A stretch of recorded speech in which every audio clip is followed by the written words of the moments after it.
Well, welcome, dear seeker, dear pilgrim. My name is Stephanie Georgiev, and I will be your guide for this incredible uh, journey. It's an epic journey, I consider. It's one that's really consumed my attention for, gosh, the past, I would say, 20 some odd years. And we are about to embark on this epic journey of the soul with the Black Madonna as our soul companion. And when I mean that, it's SOUL, not SOLE, our soul companion. Now, in the series of this course, we'll be examining the phenomena of what Ian Begg calls the dark virgin. Now, what we need to remember is that for each one of these courses, these sessions, you will have a handout that has pretty much some of the main points of the talk, but I've also got extensive references. So sometimes there'll be a website, other times there'll be an article. But I have a lot of books, and it's not required. But if you're like, gosh, I'd like to learn little bit more about that, I've got you covered. So make sure to always download the handout because it will have all of those things. Now, there is a guiding tenet uh, for my personal approach to the phenomena of the dark virgin as an artistic genre, and it's based on the philosophy of anthroposophy, which you can understand as a term for the wisdom of humanity. And so this means we'll be drawing from many different sources, Christian sources, Egyptian sources, ancient traditions, all sorts of things, because all of these different traditions contribute to the wisdom and the understanding and the great gift of the Black Madonna. And will also be at a bonus, which isn't necessarily a session. I'll be giving you great pictures of the Black Madonnas, but here are some of them. And you can see that they are very unique in their presentation. Um, and I would offer, and you can do this little exercise on your own, you can get a picture of a Black Madonna and quote unquote, what is a white Madonna. And there's just a different gesture. They elicit a different gesture. And I think that's part of the beauty of these Madonnas. So, how is it that I became interested in the Black Madonna, but I also what led me on my discovery? And basically, back in the days when the internet was quite young, there was some information available. But one of the very first studies on the Black Madonna, I would say in the modern age, was a presentation given by Leonard Moss. That's our guy. And he was an anthropology professor at university in Indiana. And he, along with an Italian art historian, gave a very interesting paper, and it was called The Black Madonna, an example of the um, cultural borrowing. And he had done a lot of research in Italy, in particularly southern Italy. And he was very struck as an American seeing so many dark Madonnas. So he did this research study. And what was interesting about this study was it studied about 100 Black Madonnas in Europe, and they basically categorized them. And they said one category, they were created by artists who were from Africa or the Middle East, and they drew people in religious paintings as they looked. So if they had dark skin, they would produce a Madonna and child with dark skin. The second category of these dark Madonnas was, gosh, originally they were white, but 1,000 years of candle smoke and grime and being, in a crypt or whatever. I always say it doesn't do good for a gal's complexion. So they basically said the reason why this second category of Black Madonnas was black was they were basically dirty. They needed to be cleaned up, which I want to say right now, I don't accept that. I think there's all kinds of problems with that. But the third category, they said, well, they're dark, but we just don't know why. Maybe there's some sort of religious symbolism. And the other thing that I thought was really interesting was that category was the largest category. So they basically said, we have no idea why all of these dark virgins are dark. It's not dirt. It's not that they were made by people from Africa or the Middle East. We have no idea. And this caused a lot of consternation. Apparently, some clergy were attending and they all walked out. But this is pretty much of a landmark study. And essentially, that third category was what I started asking questions about. And what I will be proceeding with is what I think that symbolism is. So, the other thing that was available way back when, I can't remember what year this was, but way back when the internet was young, there wasn't a lot of resources, but the one resource that was available was the University of Dayton Marion Library. And you're going to get a link to that. And oh, this is such a beautiful site. I can't recommend it enough. And you will really be just open to incredible resources on everything you can imagine when it comes to the Virgin Mary. But back then, it wasn't as large because not as much stuff had been put on it. But they did have an entire section on the Black Madonna, and they talked about that science presentation, that paper that was given.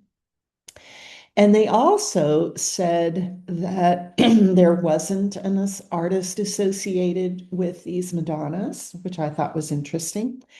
And they also said that a large portion of the European Black Madonnas basically had been brought to the European continent in the hands of returning crusaders and the Knights Templar. And I found that unbelievably fascinating. And so, what you will be experiencing is a very different approach to understanding Black Madonnas. I want to say that I don't think I'm the be all end all expert on Black Madonnas. There are many approaches. I feel they're all valid, but what you're going to experience in these 13 sessions is my research and my orientation towards the Black Madonna. And this is informed, as I said, by esoteric Christianity, by archaeology, by research, anthropological research, religious scholarship, but also through the lens of anthroposophy. And so my only hope is that by the end of this, you come to this really amazing insight of how loved we are by the spiritual world and what an amazing gesture the Black Madonna is to us. And I basically came to that conclusion through various various studies, but these were the common themes that I noted for the European Black Madonnas. And I also want to give a disclaimer that the term Black Madonna is an artistic genre for dark Madonnas on the European continent.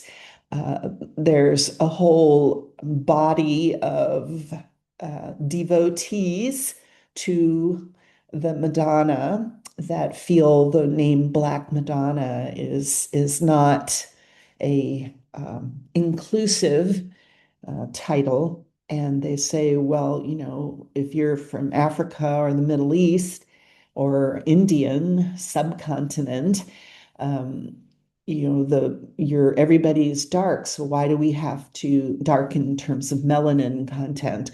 So why do we have to label this genre? It's just Madonnas. They're just Madonnas. And that's true. That's very true.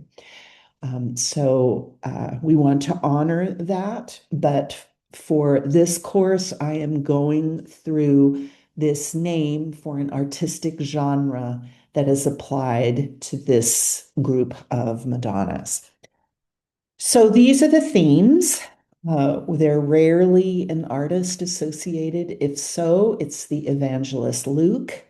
I found that really interesting. What I wanted to do when I really figured this out, I thought, well, I want to see when these were painted or carved, who the artist was, and I wanted to see what the heavens were saying through astrosophy. And basically, what I found out was that there wasn't an artist associated with them. And if there was, it was the evangelist Luke. And this is a very interesting reflection of the timing of when these emerged.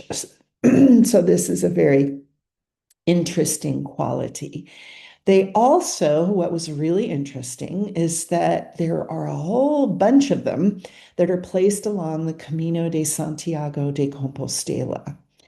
And while many of us are familiar, with the northern coastal route or the main route or the Le Puy French route, actually the Camino de Santiago de Compostela is an entire network of paths all over throughout the entire European continent and the British Isles.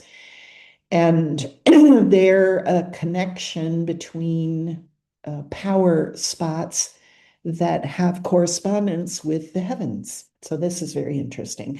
And that's why you'll see them all over the place. You'll see them in Poland and Switzerland and Germany, and you don't tend to associate those with the Camino. In those parts of Europe, it's called Jakobsweg, which is the way of St. James, but it's in German or it's in Polish. So that's very interesting that they're placed all along this Camino throughout the European continent. They're also, as I said, because there's no artist associated with them, they're usually discovered.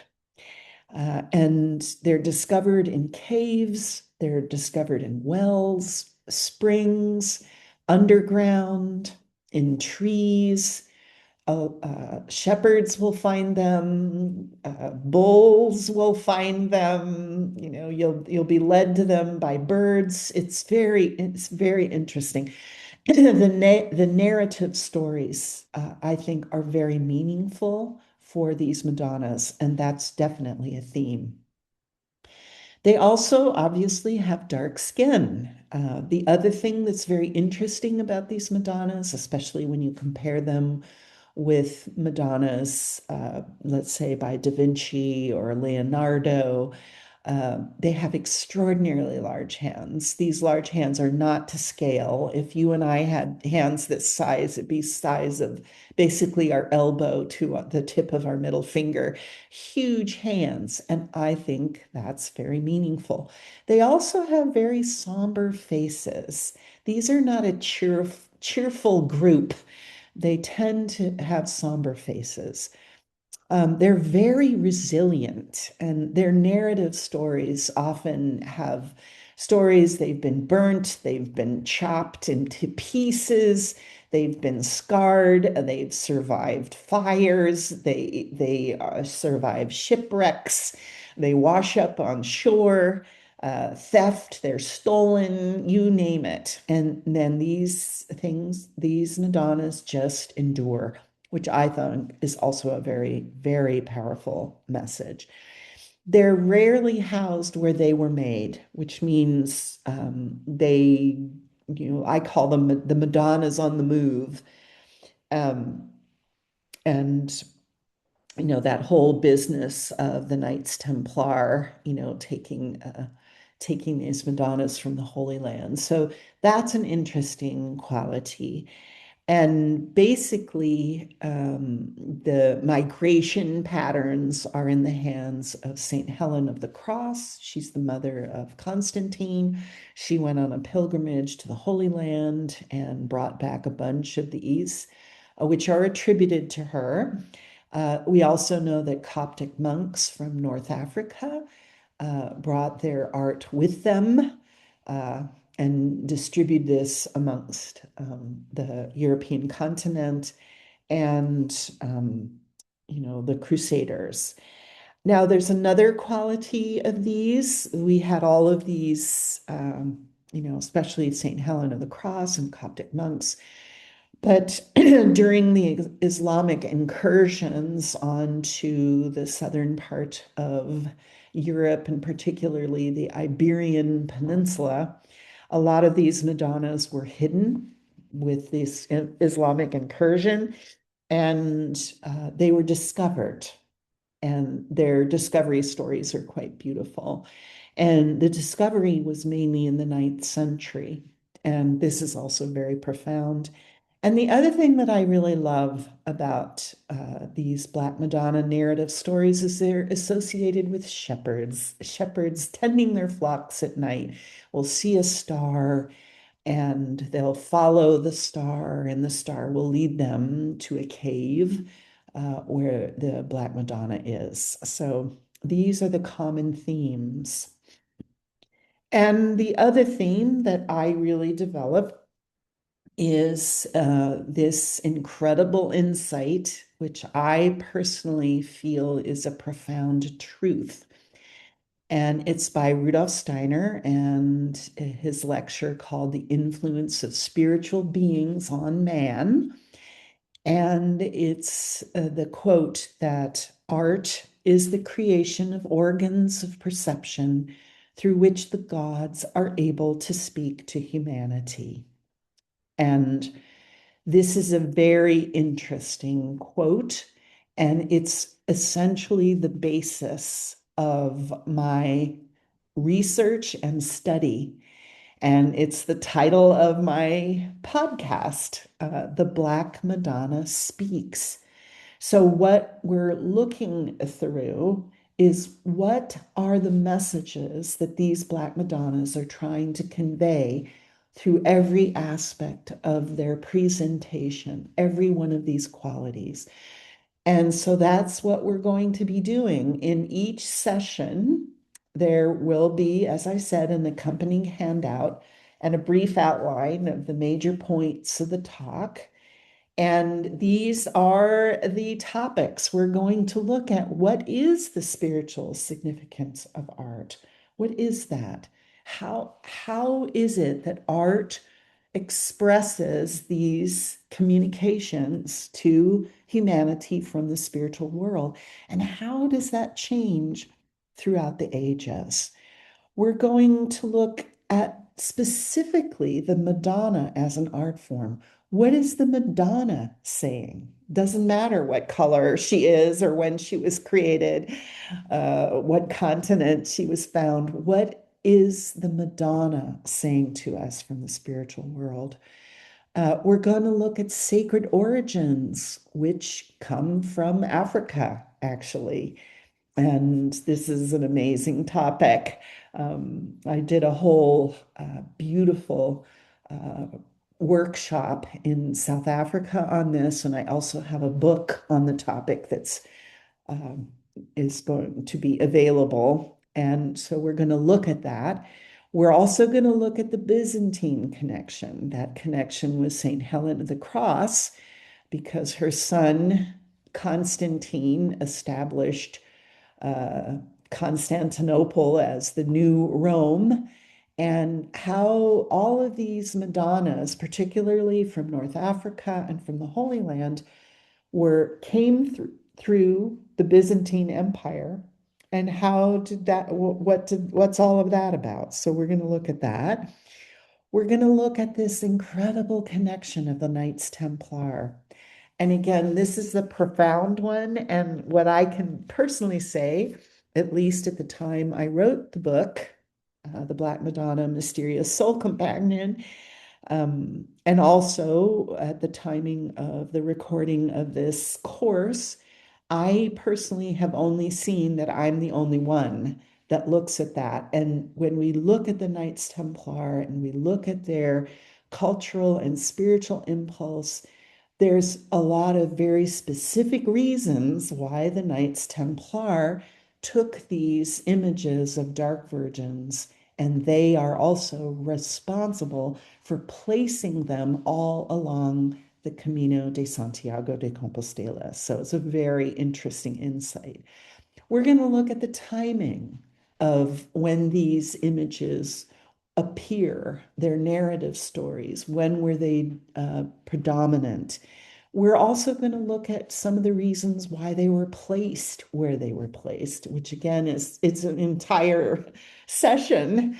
And then we're going to look at what we are told in Isaiah, the treasures of darkness. We're going to look at that. Usually there's a negative connotation with darkness and with black. And when we really look at what is the spiritual message of black, and we look at the cosmos and all of that, and we look at this verse, I will give you treasures of darkness, which is in Isaiah, we're going to see the darkness. And while these beautiful images, yes, they had their sacred origins in Africa, yes, they were influenced by that, but there's also a deeper message behind the dark color of this Madonna. And this is a treasure. So we're going to be looking at that. And we're also going to be looking at the color black and divine will. That's what we're going to be looking at. And ultimately, what we're going to be looking at throughout this course, but specifically near the end of the course, is the Black Madonna as an agent of transformation.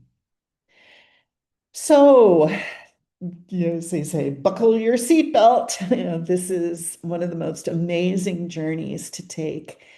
And my experience with this journey is this deepening of my faith and of my awe towards the spiritual world, but also a deep comfort that these images are messages from the spiritual world, that we are not alone and that we are companioned on this very difficult, arduous, but eventually incredible journey of our journey of the soul on earth. So thank you so much for choosing to start this journey. And until our next session, many blessings on your journey.